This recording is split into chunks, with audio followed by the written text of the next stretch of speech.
Kaixo, gaur abuztuaren 22 da astelena, ongi etorri magazinera, gaurkoan elkarrizketatua Eider Garde izanen da, 03 plataformako kidea eta bozeramailea.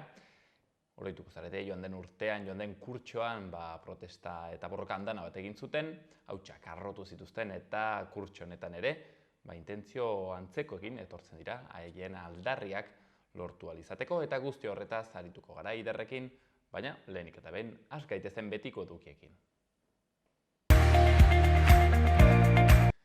Hasteko efemerideak. 1781ko abuztuaren 22 zen, esklaboen matxinada piztu zen San Domingue kolonia frantziarrean, Haitiko iraultza hasiz.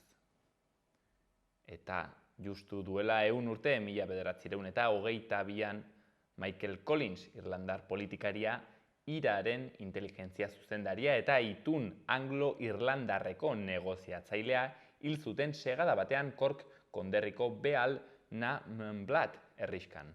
Eta 1989an, Huey P. Newton, estatubatuar aktivista politiko eta iraultzailea, autodefentsarako Pantera Beltzen alderdiaren sortzaileetako bat hil zen. Eta 2007ko abuztuaren 22an, Grace Paley, estatubatuar ipuingile, poeta, irakasle eta ekintzaile politikoa hil zen. Ea zer dagoen aste honetako agendan. Gaur astelenean Urrezko iparrorratza filma 10etan, Zizur Nagusiko emakumezkoen plazan. Bihar berriz asteartean Ametsen Kutxak ikastaroa 11etan Arrotxapean. Eta 10etan Txantreako Ardi Urdineta plazan euskarazko zinema, Lego Ninjago filma ikusten ahalko da. Asteazkenean ere Ametsen Kutxak ikastaroa 11etan Txantrean. Eta Pokemon Pikachu detektibea zinea Barainengo kulturetxean 10etan. Baitere Broken Brothers Brass Banden Katebegia kontzertua 8etan Katakraken. Eta akitzeko Hortzegunean Ametsen Kutxak ikastaroa 11:30 Arrosadian. Ikus dezagun orain azaletan zer argitaratu duten egunkariek. Diario de Notiziasen lerroburu nagusian, materialen kostua handitzeak babes ofizialeko etxebizitzen sustapena geldiarazten du. Nafarroan 162 etxebizitza babestu baino ez dira hasi aurten, 2021 osoan 1181 egin zirelarik. Gobernuak moduluaren prezioa igoko du bizitzaren kostuaren gorakadaren ildotik. Etxebizitzak 15.000 euro inguru garestitu ahal izango dira. Argazkian, 98 zenbakiko behiak ibilbidean zegoen mutil gazte bati astindu ederra ematen dio, eta izenburuan kaosa azken pilonean. 9 arreta arin eta behi bat kolpe batez hilda. Berri gehiagotan, lupusak 1.106 pertsonari eragiten die Nafarroan, 16 adingaberi. Eta sartagudak 14 tona mertxika saldu ditu fruta honen egunean. Diario de Navarran berriz lerroburu nagusian, eizak armen lizentziekiko interesa berpiztu du Nafarroan pandemiaren ondoren. Gaur egun, 27.800 arma baimen daude indarrean foru erkidegoan, bataz bertzeko 280 eskaeretatik, 469 pasada azken urtean. Argazkian, Pilongo entzierroan, taldea ireki zuen behiaren abiadurak erorikoak eragin zituen ibilbidearen azken zatian. Eta izenburuan, pilonen agur frenetikoa. Behi batek, bakarrik bete zuen ibilbidea eta 9 korrikalari hartatu behar izan zituzten. Berri gehiagotan, txantre handitzeko lanetan egondako sutea eragina izan zen. Eta gara egunkarian, alderdien legea, 20 urte eskubideak urratzeko lorpen bakarrarekin. Ezker Abertzalea 10 urtez joko instituzionaletik kanpo mantentzea ahalbidetu zuen, eta horren ondorioz, milaka pertsonak urratuta izan zuten bozkatzeko eta bozkatua izateko eskubidea. Argazkian gizon bat atxilotuta ageri da. Ertzaintzak 5 ordu baino gehiagoz Gasteizko Alde Zaharreko eraikin batean gotortu zen gizona atxilotu zuen atzo arratsaldeko 8 aldera. Eraikinean kalte materialak eragin eta teilatutik kalera objektuak jaurti ondoren, gizonak sua piztu zuen etxe bizitza barruan eta orduan hartu zuten unitate bereziek ura atxilotzeko ardura. Baita ere, Garikoitz Nazabalen hitzak beste berri batean. Euskal Herria lehen sektorerik gabe geratzen ari da. Akitzeko Euskal Herria irratia berri nagusian, aste honetan zuzenbide Piriniarraren 3. jardunaldiak eginen dira Auritzen. Navarralde Fundazioak antolatutako jardunaldietan komunalak, auzolanak, fazteriak eta mugaz gaindiko harremanak lotzeko Nafarroak duen ahalmena izan dira mintzagai nagusiak. Gaur astelenean, Pirinioak ardatz, hizkuntza, kultura, legeak eta erakundeak erakusketa zabalduko da 7etan Auritzeko kultur etxean. Berri gehiagotan, Jagoba Arrasateren hitzak. Erreskadan 2. garaipen bat lortzea oso garrantzitsua da. Azken berri batean, indarkeria matxistaren salaketak gora egin dute eta 883 dira ekainera. Gaurko eta biharko eguraldia. Gaur astelena giro goibela izango dugu eta iparraldean euria egingo du. Egun osoan hodei dezente agertuko dira, ipar partean bereziki, eta bertan euria apur bat egingo du. Nafarroa hegoaldean giroa eguzkitsuagoa izango da eta Araba hegoaldean arratsaldeak aurrera egin ahala ostarteak irekiko dira. Ipar mendebaldeko eta iparraldeko haizea ibiliko da, arratsaldean biziago eta temperatura maksimoak jaitsi egingo dira. Bihar asteartean eguraldia eguzkitsua izango da, hala ere leku batzuetan garbitzea kostako zaio. Goizaldean eta goizean goiz behe-hodeien tarteak agertuko dira eta kantauri isurialdean zirimiria egin dezake. Orduek aurrera egin ahala, argitzera egingo du eta egunaren erdiko orduetan oskarbi egonen da. Arratsalde gau partean bero-hodeiak gara daitezke. Temperatura nabarmen igoko da, barnealdean 30 graduak gaindituko dira eta kostaldean maksimoak 27-28 gradu ingurukoak izango dira. Eki osagaiko haizea ibiliko da, arratsaldean ipar-ekialdeko haizea nagusituko delarik.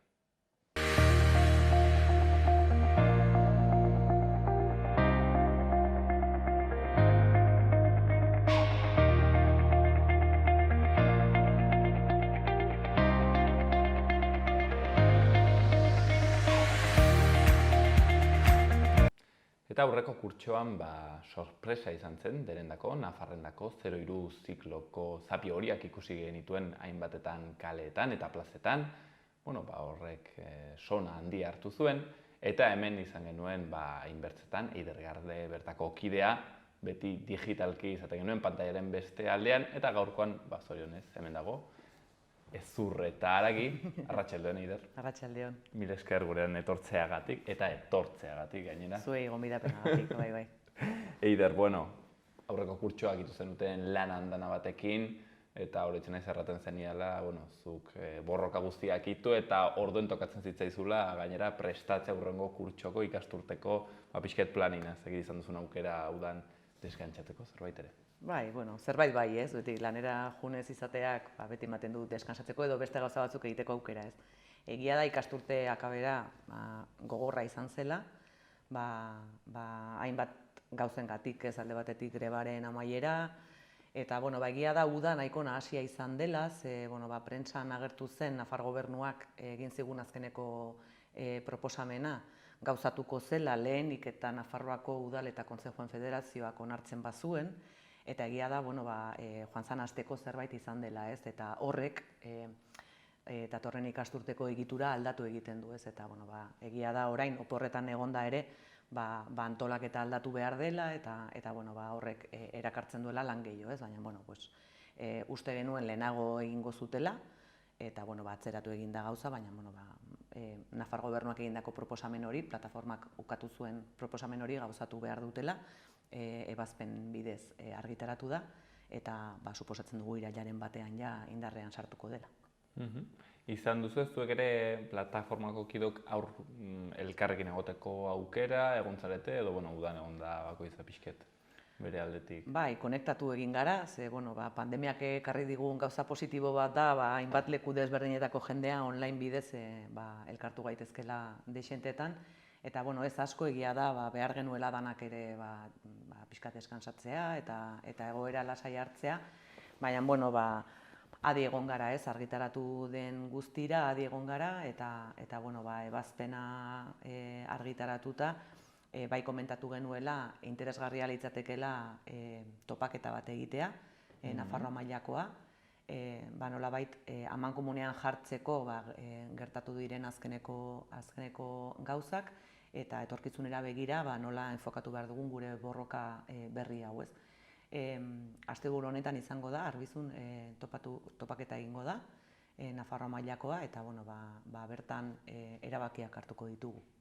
03 zikloko langileen topaketa horiek. Gonbidapena luzatu da Nafarroa osora, badakigu batzuk oraindik oporretan daudela, zaila dela, baina ezinbestean ikusten dugu egoera partekatzea eta konpartitzea, bizipena konpartitzea ere importantea da guretzako, ze oso egoera gogorrak bizi izan ditugu, eta nolabait talde izaera edo talde sentimendu hori indartzeko balioko digula uste dugu, ez? Eta hainbat ekintza aurre ikusi ditugu, eta hoien artean nola ez debatea eta hitz egitea, ez? Askotan eraman dugun boragin eta ritmo honetan faltatu zaigun zerbait izan delako, ez? Gelditu, hitz egin, hausnartu eta beharrezkoa dela ikusten genuen, eta horrengatik antolatu dugu topaketa 26 eta 27. Garrantzitsua da, ez? Hola, justo torren ikasturte segurazki exigente honen aitzinean, holako elkargune bat izatea, momentu bat, ez, pausa bat, elkartzeko, eta errateko, goaz aurrera, beraz, hortxen baduz aukera. Eider, joan den urtean, hautsak harrotu zen dituzten, Carlos Jimeno kontseilariaren ere izen hona pixket kolokan geratu zen, zuek egindako aldarri eta protestei esker, zegit, erranduzu Arbizun hartuko dituzu erabakia hondit, hala ere, Eider, zegit, zerekin dator 03 plataforma ikasturte berri honetarako? Gu aldarrikapen berdinarekin mantentzen gara. Egia da, soldaten igoera egongo dela, Nafar gobernuak ezarritako irizpideen baitan, baina ez dela iristen guk plataforma bezala aldarrikatzen ari garen horretara, ez? 2007an, 03ko dekretua sortu zenean, erreferentziatzat hartzen ziren soldata tauletan administraziopeko B, C eta D mailak.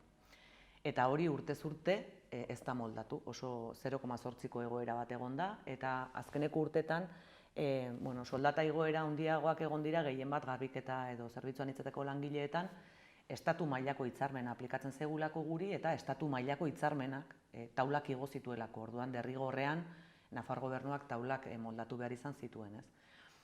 Lortu dena, edo Nafar gobernuak proposatu duen, edo gauzatu behar duena da, berriro bueltatzea erreferentzia horietara, B, C eta D maila horretara bueltatzea, ez.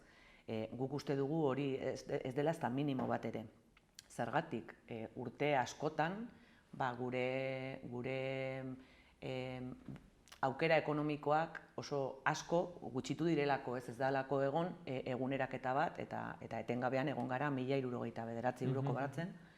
Eta egia da, honek nolabait soldata eguneraketa horrek duindu egiten duela gure lana egin batean, baina jarraitzen dugu aintzinatasuna kobratu gabe, ez dugu inolako komplementurik, ez ardurakoa, ez pedagogikoa, eta plataformak horretan jarraitzen du, ez.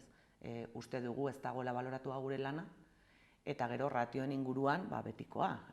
Etengabe ari gara referentzia egiten Europako batzarrak egiten dituen gomendioen inguruan, eta lortu dena da eskola gehienetan 4 orduko laguntza bat, ez. Eta adibidez 5 unitateko aurreskola batean 4 orduko hezitzaile bat egongo da laguntza moduan, baina zein geletan sartzen da 4 orduko laguntza hori, ez? Laguntza behar da gela guztietan.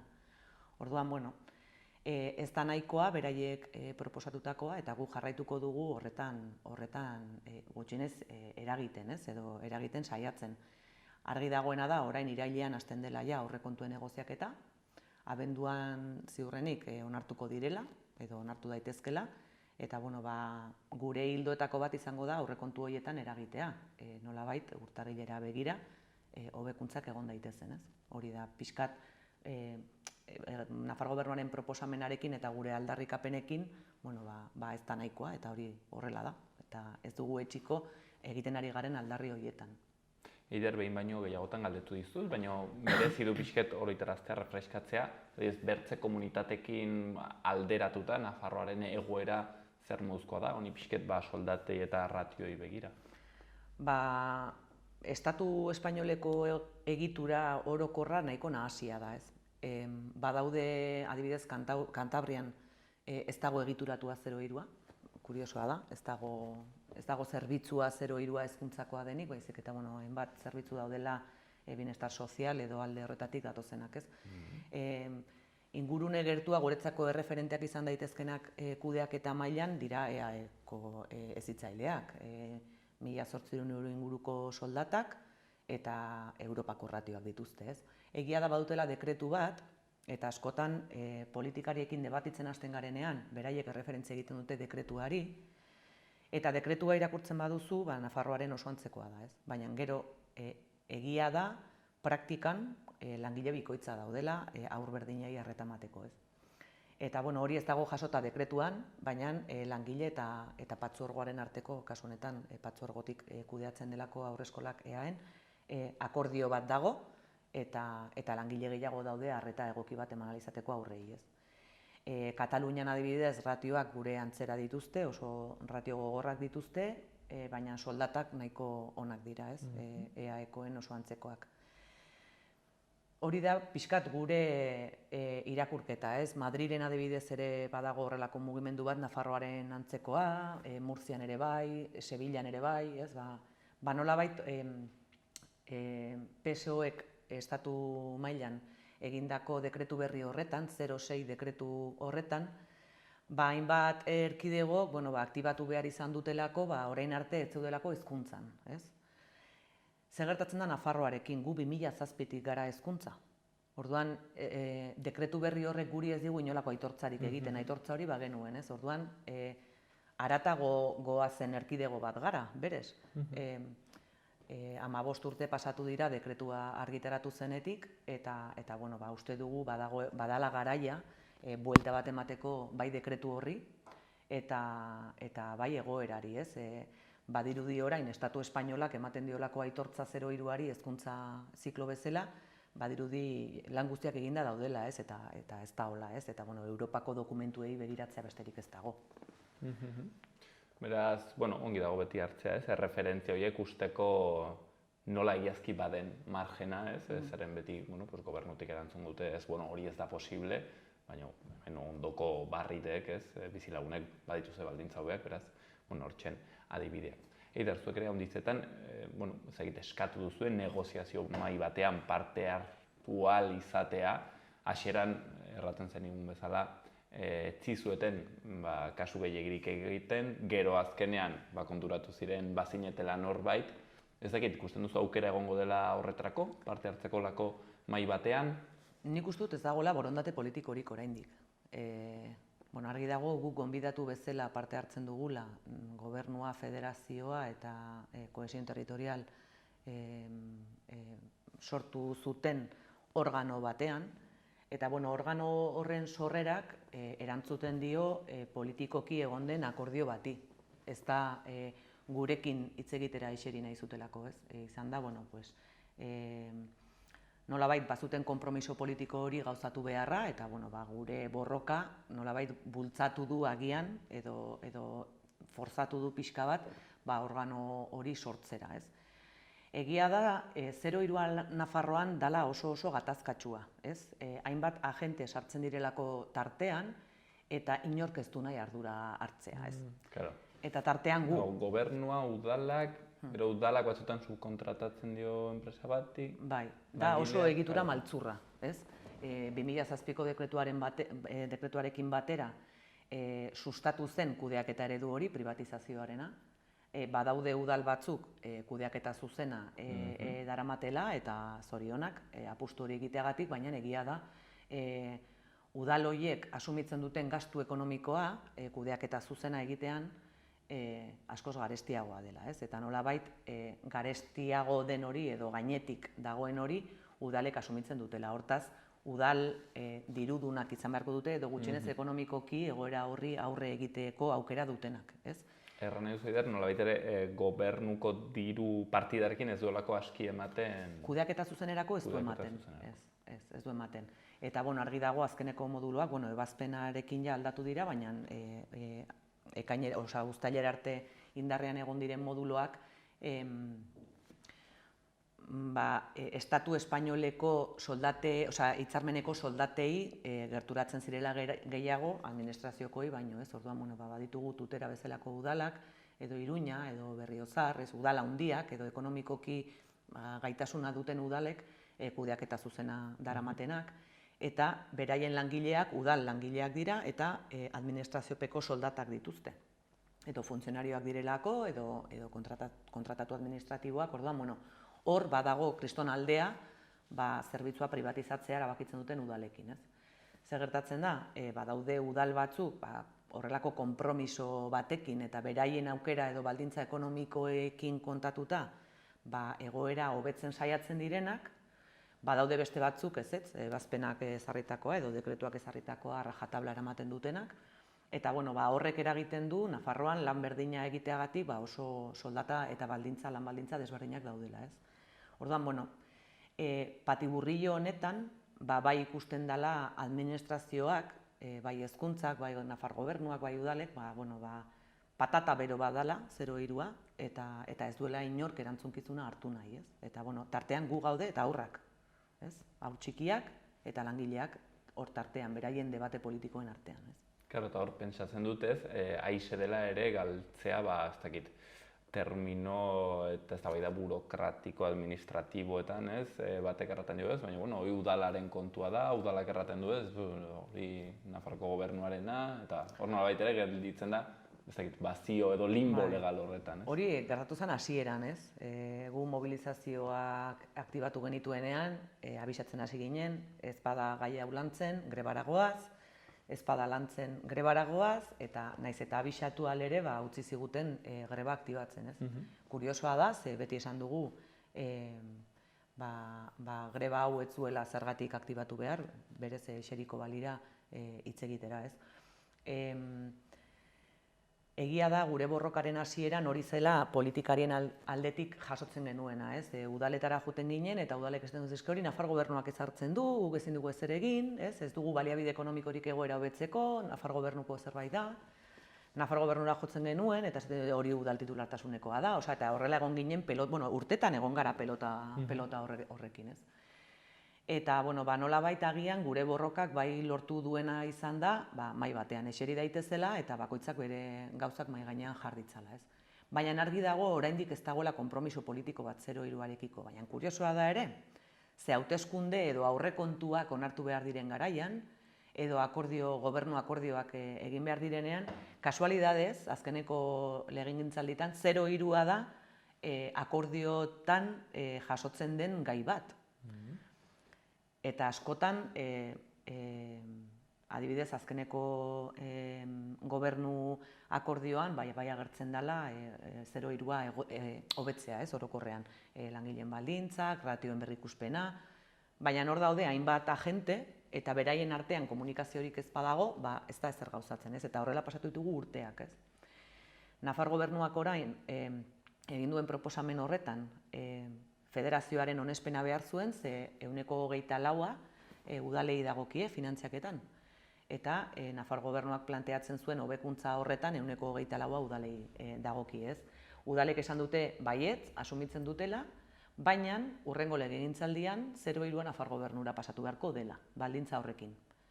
Legegintzaldia, 4 urte. Hortaz, ikusi dugu, legegintzaldi honetarako hainbat akordio zeuden, maiatzean hauteskundeak izango dira, eta ez dira gauzatu akordio horietan agertzen diren hainbat gauza oraindik. Orduan, ez dakigu zertara itxoiten ari diren, edo berriro ere, beste hainbestetan bezala, bertan bera geldituko diren konpromiso horiek. Uste dute, badirudi, egin dutela kristona, baina ez da nahikoa. Eta ez du erantzuten, beraiek politikoki sinatu dituzten akordio horiekin ez du bat egiten. Orduan, gu egongo gara hor exigitzen akordio horiek gauzatu daitezen eta hobekuntzak egon daitezen akordio horien baitan. Ze gurekin ez du inork hitz egiten akordio horiek sinatzen dituztenean. Gure baldintzetaz ari dira, aurren bizi baldintzetaz ari dira, baina ez dute gurekin partekatzen, ez?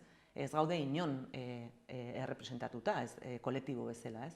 Egia da orain organoan gonbidatu bezala gaudela, baina gure sektorea ez dagoela inon jasoa, ez hezkuntzan, ez Nafar gobernuan, ez inon, ez? Eta azkenean egitura maltzur honek sortu duena da, eskola bakoitzak berea borrokatu behar izatea bakarrik, bere udalarekin edo orduan gure borrokak lortu duena da gutxienez plazaratzea egoera hau hainbat herrietan ematen ari dela, baldintza kaskarrak ditugula Nafarroa mailan orokorrean, badago jendea baldintza hobeak dituenak, baina nolabait hori bateratu beharra dagoela eta horretarako akordio politiko serioak eta borondate politikoa behar dela. Eta hori da guk bilatzen ari garena etengabe. Eider, eskatzen duzu baita ere, nolabait ere, soldata igoeretatik edo bekuntzetatik, ratioen hobetzetik, adibidez baita ere udalek egitea kudeaketa zuzena? Hau da, hori da zuen aldarrietako bat, hori eskatzen duzu? Bueno, ez dugu gehiegi sakondu gai horretan, ze, egia da Nafarroan dugun balore handienetariko bat direla hezkuntza proiektuak. Azkenean, hezkuntza proiektuekin lehiatu egiten dira aurreskoletan, eta egia da pedagogikoki oso proiektu potenteak daudela Nafarroan. Askotan hitz egin dugu, eta hori ere mahai gainean dago, hezkuntza departamentuak argitaratu zuenean 06 dekretua Nafarrorako, iragarri zuten, kriston bonboarekin, hito bat zelakoan, eta lehen aldiz, 06, ziklo osoa, bi zikloak jasotzen zituen dekretu bat zala, eta askotan iruditzen zaigu anakronikoa dela gertatzen ari dena Nafarroan, 03a hezkuntzakoa da 2007an argitaratu zen dekretu horren haritik. Badago dekretu bat, berri bat 06an non egituratzen den eduki pedagogiko guztia, hezkuntzak kudeatzen du, 2007ko dekretua hezkuntzak argitaratzen du, dekretu hau hezkuntzak argitaratu du, baina gu ez gara hezkuntzakoak. Orduan, logikoena litzateke hezkuntza zikloa bagara, hezkuntzan egotea. Hori izango zen logikoa dena, ez?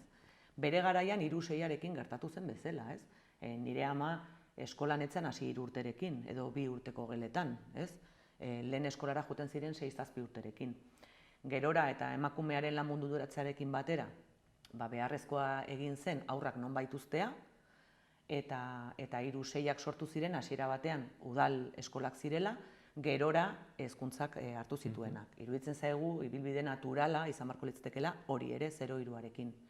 Bien bitartean, udal titulartasunekoak garen heinean, udal langileak izatea beharko genuke. Azkenean da, zerbitzu publiko bat pribatizatzea, eta badakigu denok ze suposatzen duen zerbitzu hori pribatizatzea. Azkenean da, lan baldintzak okertzea, merkeago ateratzen delako, ez? Baina errealitate bat da ere bai, hainbat udalek, ekonomikoki hain boteretsuak ez diren udalak, ezin dutela asumitu kudeaketa zuzenak suposatzen duen gastua. Eta, tartean beti langileak eta haurtzaroa, ez? Eta, hori salagarria da, nolabait Nafarroan dekretu berdinak egituratzen edo antolatzen gaituen araudi berdinarekin, nola eman daitezke nahi egoera desberdinak, ez? Eta, ea nola gauzatzen den. Badago jende asko esaten zenidanen arira udal titulartasuna edo, beldur dela edo beldurra adierazi dela plataforman, hezkuntzara pasatuko bagina, zer gertatuko litzateke gure hezkuntza proiektuekin, ez? Eta egia da, hor guk kriston lana egin dugu hezkuntza proiektuetan, erreferenteak gara beste erkidego batzuetan, gure hezkuntza proiektuengatik. Hezkuntza proiektuak Eider, barkatu, pixkatu ulertzeko, udal bakoitzeko, 03 zikloan, aurkezten du pertsona batek proiektu bat, pertsona ezberdinek, eta hautatzen da horietako bat olako zerbait. Hori da, bai, tribunal bat egiten da udaletan, deialdi bat dago, baldintza batzuekin, eta baldintzagiri horren baitan aurkezten dira pertsonak, enpresak edo dena delakoa. Kudeaketa ez zuzen ateratzen denean. Eta horrek ematen du bai aberastasun bat, ez? Claro, ze azkenean hor bai ikusten dela nolabait aurkezten den lantalde horrek justifikatzen duelako eduki pedagogikoa, ez gara lehiatzen, hainbatetan lehiatzen da ere ekonomikoki, ez? Zenbat eta eskaintza hobea izan, hau da, zenbat eta diru gutxiago aurkeztu hobe, baina badaude beste udal batzuk adibidez, eskaintza ekonomikoa blokeatu egiten dutela, hau da dagoen aurrekontua, hemendik ezin zara pasa, baina ez dute eskatzen ere, ez dute punturik ematen hori baino gutxiago gastatzeagatik. Orduan, bai aitortza bat egiten zaiola lan pedagogikoari, ez? Eta hor oso boteretsuak gara Nafarroan, ez?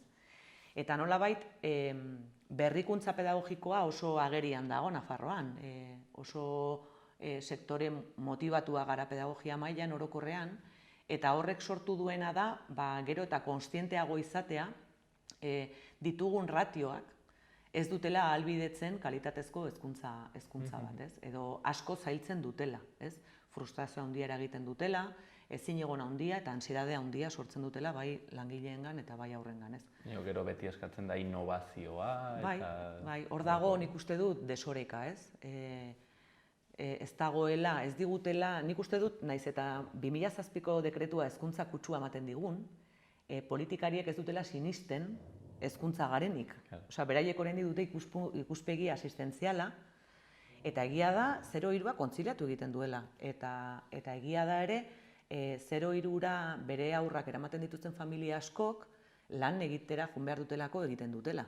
Baina 3-6ra ere bai, eta 6-12ra ere bai, eta batxilergoa ere bai, eta unibertsitateraino. Osa diot, hezkuntza kontziliatu egiten du, baina hezkuntza bizi osoan, ez bakarrik 0-3an, ez? Plazerrez, nik uste dut ez duela inork uzten 0-3an bere aurra, baizik eta beharrez, ez? Baina horrek ez du esan nahi, ez dagoela hezkuntza trasfondo edo hezkuntza oinarri bat, ez? Tartean. Baina gehiago entzun dizut, hain zuzen ere aurren eta beraz pertsonen etapa esanguratsuenetako bat direla, justo. Bai, oso importanteak dira, eta gea da, jendarteak jasatzen ari den aldaketakin, ez dugula hainbeste laguntza familia mailan, edo familiak asko murriztu direla, edo familia askok oso bakarrik sentitzen direla, eta nolabait eskolak ere, edo aurreskolak ere, akonpainatu egiten du hasiera prozesu hori, ez? Egia da oso adintarte, niretako apasionantea dela, baina ardura askokoa, ez? Eta hor prest gaude. Nafarroan 0-3an prest gaude horri aurre egiteko, ez? Eta tristea da, baina ez daigu oraindik aitortza hori egiten, ez? Eta soilik zenbakietan ari dira fijatzen, ez? Ez dira ohartzen ari ze lan pedagogikoa egiten ari denez. Eta ez dira ohartzen ez dugulako ez da ikuskaritzarik ere 0-3tan. Berez, suposatzen da ikuskari bat dagokigula, baina ni 12 urte egingo ditut nire eskolan lanean, eta zabaldu genuen lehenengo hilabetean etorri zen ikuskari bat, eta gaur arte, ez? Hortaz, ez dakite zer egiten ari garen eskoletan ez da ere, ez? Eta pena bada horrelako utzikeria izatea 0-3arekiko. Ba, dituzait nahiko, ez? Miresgarria eta kontraerrankorra, nola ez dizueten ematen alako aitortza bat, ez? Nola hartzen dituzten haiek akordioak pixetzuekin solastu gabe, baina gero argi dago zuek dela, hain zuzen ere, gehien ezagutzen duzuena ziklo hori, ez? Eta pentsatzen dut, administrazioan eta politikan dauden pertsona askok baino gehiago eta hobe ulertzen duzuela egiazki zein den funtzionamendu, ez? Bai. Gero, aipatu nahiko nuke, ez, kuriosoa da, hezkuntzan dagoen 0-3 sailan, ez dago 0-3ko langilerik. Osea, 0-3an aritu den inor, ez? Edo gure baldintzetan aritu den inor, kuriosoa da, eta gure asesorak dira berez, ez? Kuriosoa da. Hortxen, ea, hori ere aldatzeko aukeratik dagoen, eta, bide horretan eider pentsatzen dut ikusiko zaituztegula kalean, joan den urtean ikusi genizuen, hortxen parlamentu parean, kaleetan, plazetan, greba egiten ere, ez dakit, olakoak ikusiko ditugu aurten, greba adibidez. Greba mahai gainean jarraitzen du, hasieran bezala, beste mobilizazio batzuk ere, eta, asteburu honetan egingo dugun topagune horretan, erabakiak hartuko dira, ez? Noiz, egia da, harrera prozesuan oso egoera konplikatua izan daitekeela, baina, taldean hausnartu beharreko zerbait da, guk ez dugu baztertzen grebara bueltatzea. Iruditzen zaigulako tristea den arren, eraginkorra izan den gauza bakarra izan dela, ez? Eta halere 60 eguneko greba bat egin dugu, ez? Bazirudien ez zitzaiela gehiegi axola gu greban egotea edo ez, edo eskoletan bizitzen ari ginen egoerak ikustea, ez dituzelako ikusten zuzenean. Arduratuagoak daude eraikin ederrak egiten, ez? Orain Lezkairuko haurreskola zabaldu da, mustu egin da, eraikin marabillosoa, oso polita, egia da, oso polita, gustu handiarekin sortutakoa, ikusgarria, naturala, oso polita, eta han izan dira politikariak argazkia egiten, baina ez dute erreparatu gerora barruan zer gertatuko denez. Orduan, egia da Nafarroan diseinuzko haurreskola pila bat dauzkagula, eraikinak direla diseinuzkoak, bai oso politak eta oso ederrak eta liluragarriak, baina barruko baldintzak direnak, ez? Eta hori da gu salatzen ari garena, ez? Sikiera hartuko balute eraikinak mustutzeko ardura berdina, barruan gertatzen dena ikusteko, sikiera, gutxienez eskola bat bisitatu eta barruan nola bizi ari diren ikusteko, puntu bat litzateke, ez da, naiz eta etengabean gonbidatu ditugun haurreskoletara ez dira inoiz gerturatu, ez, ikustera barruan zer gertatzen denez. Bakarrik axola zaie kanpokoa, ez, bonboiaren papera, esaten duguna, ez. Eta gero plastikoa ireki eta ez dago gehiegirik. Eider, orduen izanen dugu aukera, seguro solasteko, zoritxarrez, ezakit? Bai, baina, seguro naiz izango zaitugula hemen, edo pantailaren bertzaldean, agian online, lanpetua. Erraten genuen bezala, Eider Garde, 03 zikloko kidea, aspalditik erraten zigun bezala, 03 duin baten alde borroka eginez, eta akaso, eraikin ederrak baino, erraten duen bezala, langile eta haur zainduak izan beharko genituzke. Beraz, Eider, mila esker handitz eta mila esker zuei, eskerrik asko.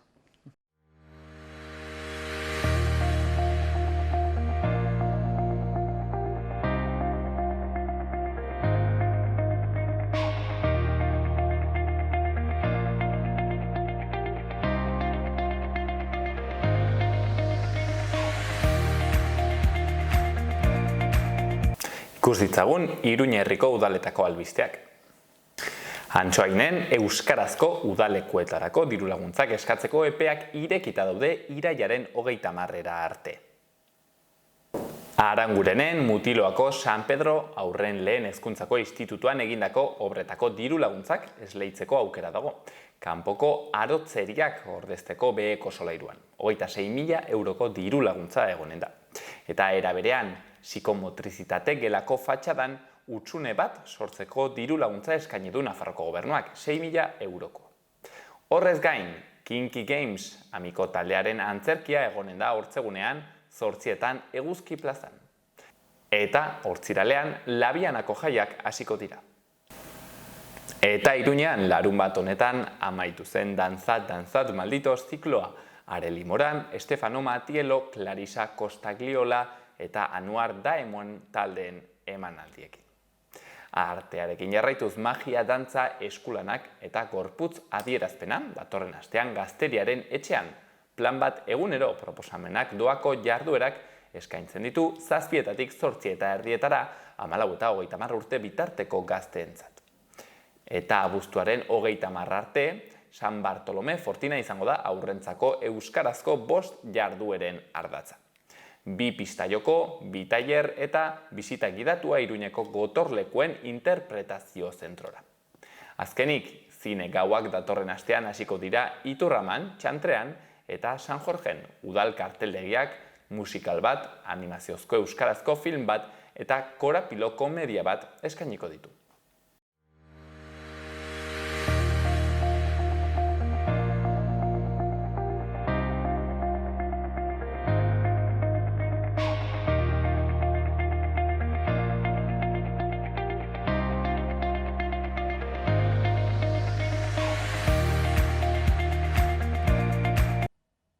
Hau izan da dena gaurkoz magazinean, bihar ere asteartean hemen izanen gaituzue, egun eta astelehen ona pasa. Gobierno de Navarra. Nafarroako gobernua.